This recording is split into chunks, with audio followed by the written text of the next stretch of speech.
Assalamualaikum teman Aslam, jumpa lagi bersama saya Adim dan masih tetap membahas putar gangguan asam lambung, GERD, anxiety, psikomatis. Gimana teman-teman kabarnya? Semoga kabar kalian dengan keadaan yang semakin membaik, terlepas dari lingkaran gangguan asam lambung, GERD, anxiety, psikomatis.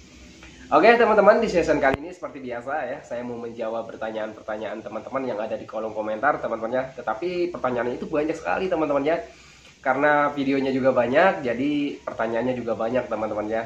Di video yang ini ada ya, di video itu ada. Tetapi saya sortir beberapa saja teman-temannya yang paling sering ditanyakan oleh teman-teman yang terkena gangguan asam lambung, GERD, anxiety, psikomatis. Gimana pertanyaannya dan gimana pembahasannya? Simak videonya sampai selesai.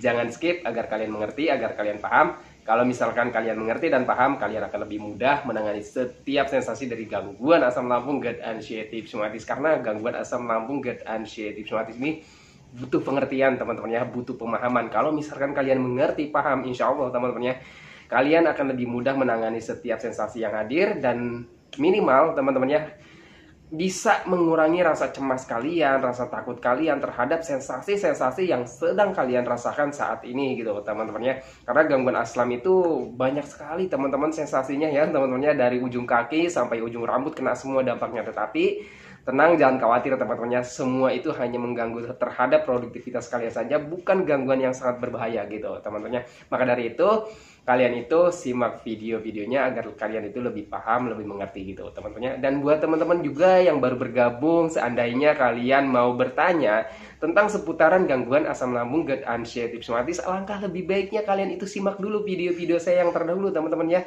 Karena saya itu sudah banyak sekali teman-teman ya sharing seputaran gangguan asam lambung, GERD, anxiety, psikomatis, dari berbagai macam sensasi dan gimana cara menangani setiap sensasi yang hadir. Videonya sudah ada teman-teman ya.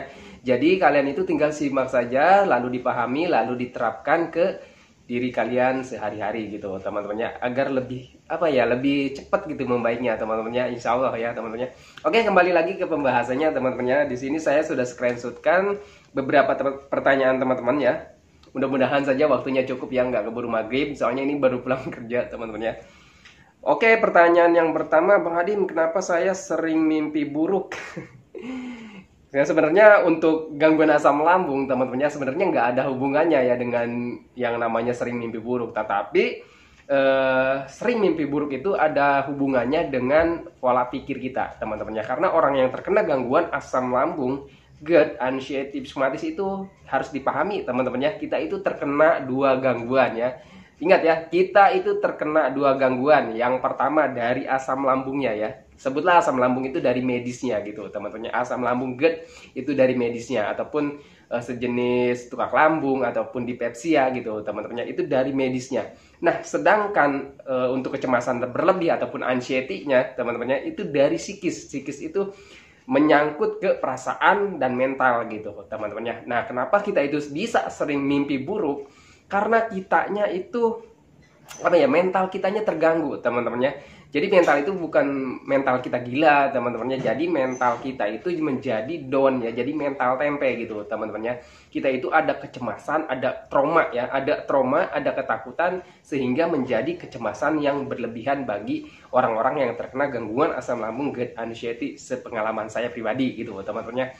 Nah, ketika kita sering mengalami ketakutan, kecemasan gitu teman-temannya, karena kitanya sering berpikiran ke hal-hal negatif tanpa kita sadari teman-temannya, itu menjadi pemikiran yang sangat kuat teman-temannya. Karena kitanya berpikirnya hal-hal menakutkan, hal-hal yang menegangkan gitu teman-temannya. Itu setiap hari kita pikirkan, setiap jam, bahkan setiap detik teman-temannya.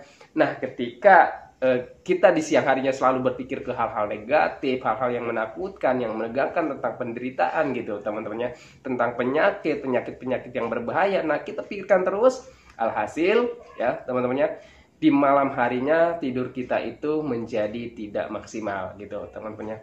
Sebelum tidur kita juga sering tidur itu kita itu sering berpikir ke hal-hal negatif juga ya. Pengalaman saya ini, takutnya nih nanti kalau misalkan saya tidur, saya nggak bisa bangun lagi, biasanya gitu teman-temannya. Pengalaman saya segitu ya. Mudah-mudahan saja teman-teman itu nggak berpikir ke sana ya teman-temannya. Saya itu dulu berpikir seperti itu teman-temannya. Bahkan untuk tidur itu saya berapa bulan teman-temannya, itu lama juga ya kalau misalkan diingat-ingat, tapi lupa lagi teman-temannya. berapa bulan saya mengalami sulit sekali tidur teman-temannya, ada sekitar 6 ataupun 4 bulanan lah ya teman-temannya, pokoknya sekitar itulah.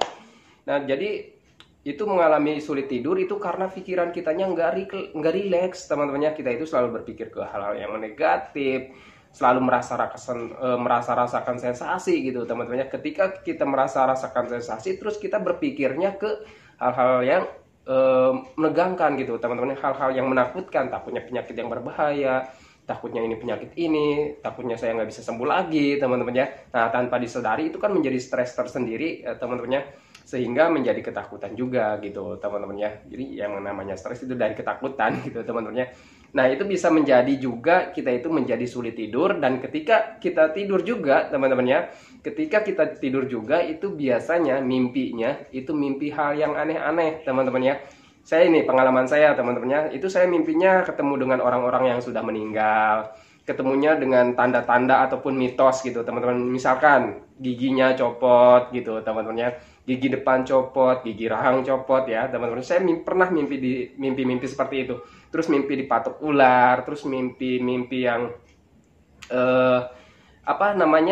mimpi, pokoknya banyak lah mimpi-mimpi mitos gitu teman-teman ya, yang ketika kita tanyakan ke orang-orang yang mempercayai hal-hal yang mitos seperti itu teman-teman ya, biasanya nih Bang Adim, kalau misalkan kamu mimpi dipatuk ular ya, itu tandanya umurnya udah nggak panjang lagi teman-teman ya.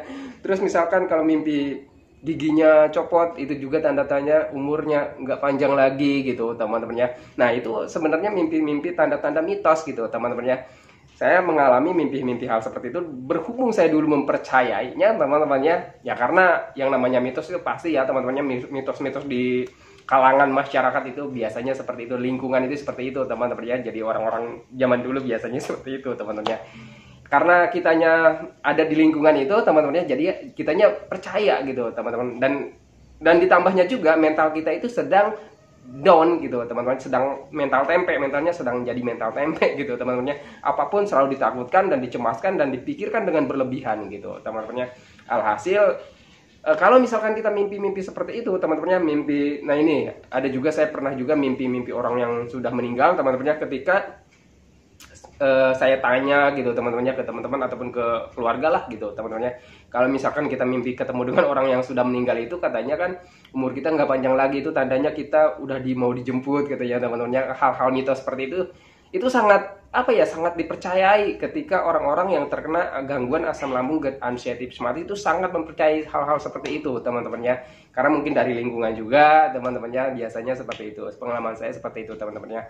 Nah kalau misalkan kita sering mimpi seperti itu teman-temannya, itu ditambah lagi kita makin takut ya teman-temannya. Kalau misalkan kita sharing dengan orang lain itu kita makin takut ya teman-temannya, karena wah iya jangan-jangan bener nih ya, karena tanda-tandanya juga ada di kita gitu teman-temannya. Contohnya muka pucat gitu teman-temannya, terus juga pokoknya banyak ya telapak juga udah pucat, kuning, terus keringat dingin, terus juga badan itu kayak dingin gimana gitu teman-teman. Pokoknya 1001 macam sensasi lah. Kalau misalkan diceritakan, waduh, sensasi-sensasinya itu banyak sekali. Mungkin bisa panjang banget nih video saya teman-teman ya. Pokoknya untuk ya teman-teman, pengalaman saya untuk sering mimpi buruk ya, mimpi dengan tanda-tanda mitos gitu teman-teman ya, itu biasanya efek dari pikiran negatif kita gitu teman-temannya. Kitanya stres dengan pemikiran negatif, terus ditambah stres lagi mikirin yang namanya mimpi buruk gitu, mimpi mitos intinya teman-temannya. Nah ketika kita terus ya, itu malah nambah lagi tuh ya, malah nambah lagi beban pikiran kita gitu, beban pikiran ketakutan kita. Nah kalau misalkan terus bertambah seperti itu teman-temannya, itu makin penuh di kepala kita, itu makin penuh teman-temannya, pemikiran-pemikiran negatif, ketakutan itu makin penuh di kepala kita. Alhasil itu bisa memperhambat yang namanya pemulihan gangguan asam lambung GERD anxiety psikosomatis gitu teman-teman ya. Pengalaman pribadi saya seperti itu. Lalu gimana Bang Adim caranya supaya kita itu tidak mimpi buruk lagi ya teman-teman, terus tidurnya bisa nyenyak, nggak bangun-bangun tengah malam teman-teman ya. Saya juga dulu mengalami di awal-awal tidur kita itu sulit, tapi pas tidur kita itu sering bangun ya teman-temannya. Kadang bangun jam 1, jam 12, terus jam 2 gitu teman-temannya. Itu nggak bisa tidur lagi gitu teman-temannya. Kenapa nggak bisa tidur lagi? Karena ketika kita bangun, otak kita juga bangun, teman-teman ya. Bahkan ketika kita tidur saja, otak kita itu masih terus bekerja gitu, teman-teman ya. Jadi orang-orang yang mempunyai kecemasan berlebih itu seperti itu, teman-teman ya. Ketika kita tidur pun otaknya terus terpeling, teman-teman ya. Jadi tidurnya pun nggak nyenyak gitu, teman-teman ya. Nah, ketika kita tidur terus bangun, nah biasanya jam 1 gitu, teman-teman ya, itu nggak bisa tidur lagi karena langsung kitanya berpikirnya ke hal-hal negatif gitu, teman-teman ya. Nah, jadi pengalaman saya itu menanganinya kalau misalkan kita mau rileks gitu, teman-teman, itu kan efeknya dari pemikiran negatif ya, teman-teman. Jadi kitanya banyak mikir ke hal-hal negatif. Nah, penanganannya itu kalau saya, teman-teman ya, jadi stop ya, mulai dari sekarang, stop kalian itu berpikir ke hal-hal negatif. Gimana caranya Bang Adim? Karena sulit sekali ya mengendalikan pemikiran-pemikiran negatif yang hadir itu, sulit sekali, teman-teman ya. Pengalaman saya sulit sekali ketika kita sudah berpikir ke hal negatif. Wah, satu kali aja, teman-teman, satu kali aja kita berpikir ke hal negatif, terus kita akan terus terjebak terus di pemikiran-pemikiran negatif. Contoh, ketika ada sensasi kita pikirkan, waduh, ini sensasi jadi nih, ini jangan-jangan nih benar nih, ini sekarang jangan-jangan ini tandanya saya mau mati ini, teman-temannya. Biasanya seperti itu. Nah, terus dipikir terus ya, terus dipikiran terus ya. Jadi diurai dengan jauh ya, dengan panjang gitu, teman-temannya, kita pikirkan terus. Nah, disitulah kita mulai terjebak dengan yang namanya permainan pikiran. Alhasil muncullah ketakutan-ketakutan yang lain, dan alhasil muncullah sensasi-sensasi yang lain juga, teman-temannya. Bisa lemes ya, tiba-tiba lemes ya, teman-temannya, tiba-tiba gemeteran, tiba-tiba jantungnya berdebar gitu, teman-temannya. Pokoknya banyak ya. Kalau misalkan sudah ada yang namanya kecemasan berlebihan ataupun panic attack, ya sudah, teman-temannya, sensasi dari psikis, dari medis, semuanya hadir di situ, teman-temannya. Panic attack itu ketika sensasi medis dan ketika sensasi psikis itu munculnya bareng, itu yang dinamakan panic attack, teman-temannya. Jadi muncul semua sensasi di situ, teman-temannya. Perasaan gak nyaman, pokoknya aneh lah ya, intinya ya. Buat teman-teman yang mengalami sensasi panic attack, nggak bisa diceritakan pokoknya, teman-temannya. Buat yang ngalamin pasti tahu ya, teman-temannya, sensasi panic attack itu seperti apa gitu ya. Ya, alhamdulillah saya, teman-temannya, bisa lepas dari yang namanya panic attack, pokoknya kecemasan berlebihan, pokoknya lingkaran gangguan asam lambung dan anxiety psikosomatis. Alhamdulillah saya bisa lepas, saya bisa, kalian juga pasti bisa, teman-temannya. Nah, gimana caranya, teman-temannya, kalian bisa lepas ya dari yang namanya pemikiran negatif itu ataupun kecemasan berlebih, teman-temannya. Itu kalian belajar cuek, belajar masa bodoh, teman-temannya. Belajar cuek dari apa, Bang Adim? Belajar masa bodoh dari apa? Yang pertama, belajar cuek dari yang namanya sensasi ya. Sensasi dulu intinya, teman-temannya. Kenapa kita harus belajar cuek dengan sensasi? Karena yang pertama, kita ketahui dulu, teman-temannya, gangguan asam lambung itu apa sih ya, teman-temannya. Gangguan GERD itu apa sih gitu, teman-temannya. Nah, kalau misalkan kalian sudah didiagnosa oleh dokter, teman-temannya, sudah melakukan pemeriksaan, kalian itu hanya dinyatakan gangguan asam lambung ataupun GERD ataupun dispepsia, dan dokter itu tidak menyatakan bahwa penyakit ataupun gangguan yang kalian rasakan ini ataupun yang kalian dapatkan itu tidak berbahaya ya, teman-teman. Kalau misalkan kata dokter ini bukan gangguan yang berbahaya, ya sudah, teman-teman ya. Jangan pernah berpikir jangan-jangan ini gangguan asam lambung, bisa ke sini, bisa ke situ, bisa kemana-mana. Jangan berpikir seperti itu, teman-teman ya. Walaupun sensasi-sensasinya yang kalian dapatkan itu banyak, yang kalian rasakan itu banyak, tetapi itu hanyalah sensasi-sensasi ataupun dampaknya, teman-teman ya. Selama kalian dinyatakan oleh dokter ini bukan gangguan bukan gangguan yang berbahaya Bapak Ibu gitu, teman-teman ya. Ini hanya gangguan asam lambung. Biasanya cuma hanya gitu, teman-teman ya. Dokter itu biasanya mendiagnosanya ini hanya gangguan asam lambung Pak, ini hanya gangguan GERD Bu gitu. Biasanya cuma gitu, teman-teman ya. Ini cuma gitu ya. Ini cuma gangguan asam lambung Pak, ini cuma gangguan GERD Pak gitu, teman-teman ya. Biasanya seperti itu. Dokter cuma gitu, teman-teman ya. Karena ya memang untuk gangguan asam lambung, untuk gangguan GERD gitu, teman-temannya. Intinya gangguan asam lambung deh, teman-temannya. Kalau misalkan GERD itu kan gastroesophageal reflux, ya sama saja. Semuanya itu gangguan harian sebenarnya ya, teman-temannya. Coba kalian flashback ketika kalian sebelum terkena gangguan asam lambung GERD anxiety, teman-temannya. Pernah nggak kalian yang namanya kembung, begah gitu, teman-temannya. Terus perutnya panas, terus juga BAB-nya mencret, terus BAB-nya jarang BAB gitu, teman-temannya. pasti kalian juga dulu pernah teman-temannya mengalami hal-hal seperti itu, karena itu semua gangguan rumahan dan itu gangguan asam lambung teman-teman ya. Gitu semua nggak seperti masuk angin. Masuk angin itu sama gangguan asam lambung teman-temannya, cuman kita mengistilahkannya masuk angin. Sebenarnya nggak ada istilah apa ya, nggak ada yang namanya angin masuk gitu teman-temannya. Kenapa bisa disebutkan nggak bisa angin masuk?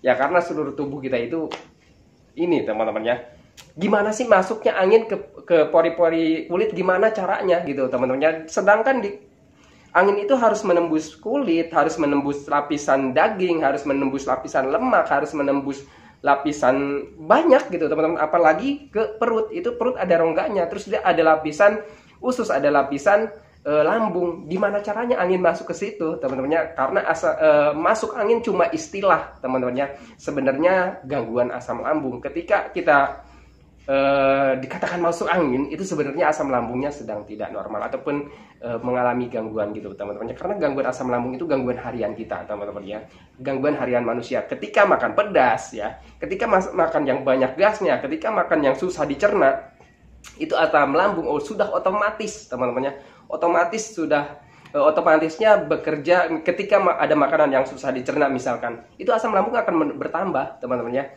Jadi misalkan asam lambungnya pH-nya misalkan pH-nya sekian, ditambah lagi oleh tubuh kita teman-temannya, karena ada makanan yang sulit dicerna gitu teman-temannya. Itu logikanya ya teman-temannya, logika kedokteran. Tapi saya ini bukan dokter teman-temannya, jadi tapi biasanya seperti itu gitu teman-temannya. Coba kalian konsultasi aja dengan dokter gitu teman-temannya, bener gak sih gangguan asam lambung itu gangguan harian dan bukan penyakit yang berbahaya? Kalian konsultasi saja teman-temannya.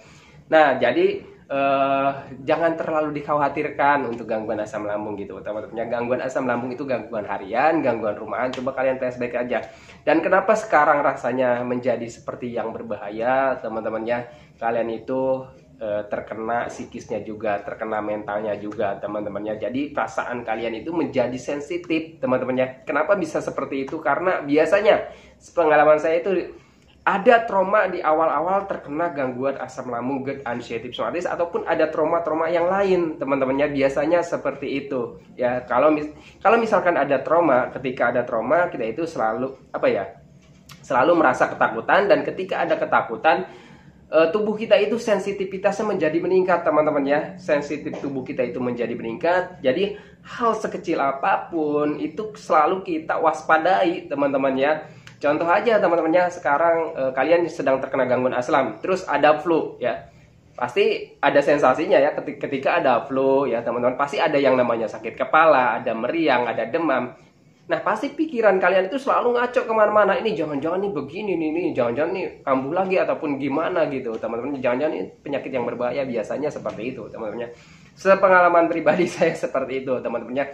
Karena orang yang terkena gangguan asam lambung GERD anxiety psoriasis juga itu tidak bisa lepas dari yang namanya penyakit-penyakit lain ataupun sakit-sakit yang lain. Contohnya bisa kena demam, bisa kena tipes, bisa kena flu, bisa kena DBD, bisa kena sakit apa aja teman-temannya, bisa kena sakit gigi gitu teman-temannya. Contohnya kemarin saya juga pernah opname tuh sebelum lebaran kemarin ya, berapa bulan yang lalu ya teman-temannya, saya pernah opname juga, saya kena DBD teman-temannya. Jadi nggak bisa lepas dari yang namanya penyakit selama kita masih hidup teman-temannya. Orang yang terkena pokoknya orang manusia gitu teman-temannya, selama masih hidup itu nggak bisa lepas dari yang namanya penyakit ataupun sensasi-sensasi gitu di tubuhnya gitu teman-temannya.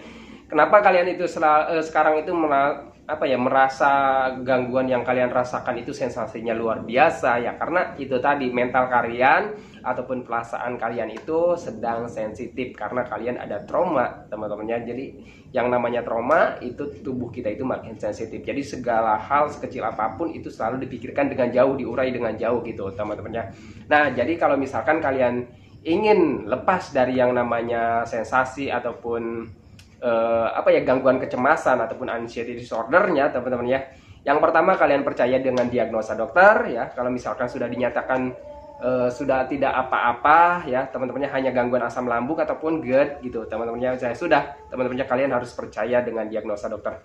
Yang keduanya teman-temannya, belajar masa bodoh gitu ya, dengan sensasi sensasi yang kalian rasakan saat ini itu bukan sensasi yang berbahaya, teman-temannya. Terus selanjutnya, kalian sering hiburan, ya, teman-temannya, sering melakukan aktivitas yang menyenangkan, aktivitas yang membuat kalian bahagia, teman-temannya, apapun itu kalian lakukan, gitu, teman-temannya.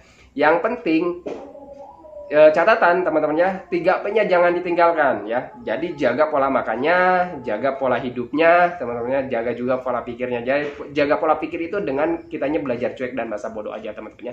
Sensasi-sensasi yang kalian rasakan saat ini bukan sensasi yang berbahaya, teman-temannya. Kalian fokus aja menjaga pola makan, pola hidup, perbanyak makannya, ngemilnya, minumnya gitu, teman-temannya. Minimal 8 gelas dalam sehari gitu, teman-temannya. Oke, teman-temannya, ini udah maghrib aja ya, udah maghrib aja nih. Sebenarnya masih banyak yang belum saya bahas teman-teman ya, tetapi mungkin karena waktunya sudah tidak mencukupi karena udah maghrib, teman-teman ya. Oke teman-teman ya, semoga video ini bisa menjadi patokan ya, teman-teman, bisa menjadi patokan, panduan, ataupun sekedar apa ya, sharing gitu, teman-teman ya. Semoga bisa membantu rasa penasaran kalian kenapa kalian itu sering mimpi buruk gitu, teman-teman ya. Kenapa kalian itu sering apa ya, mempunyai kecemasan yang berlebih gitu, teman-teman ya. Oke teman-temannya, saya akhiri videonya. Tetapi sebelum saya akhiri, saya doakan buat teman-teman yang belum membaik dari gangguan asam lambung GERD anxiety psoriasis, semoga kalian itu cepat membaik, teman-temannya. Semoga keadaan kalian yang dulu itu cepat kembali lagi, teman-temannya. Entah itu emosinya, kebahagiaannya, keceriaannya, canda tawanya, semoga cepat kembali lagi, teman-temannya. Karena saya yakin teman-teman ya, kalian itu sangat merindukan hari-hari kalian yang membahagiakan itu, teman-teman ya. Dan jangan lupa teman-teman, doakan juga saya agar saya itu tetap sehat, tetap kuat, tetap ceria, agar tetap bisa menemani kalian yang belum membaik dari gangguan asam lambung GERD anxiety psoriasis. Oke teman-teman, saya akhiri videonya. Assalamualaikum warahmatullahi wabarakatuh.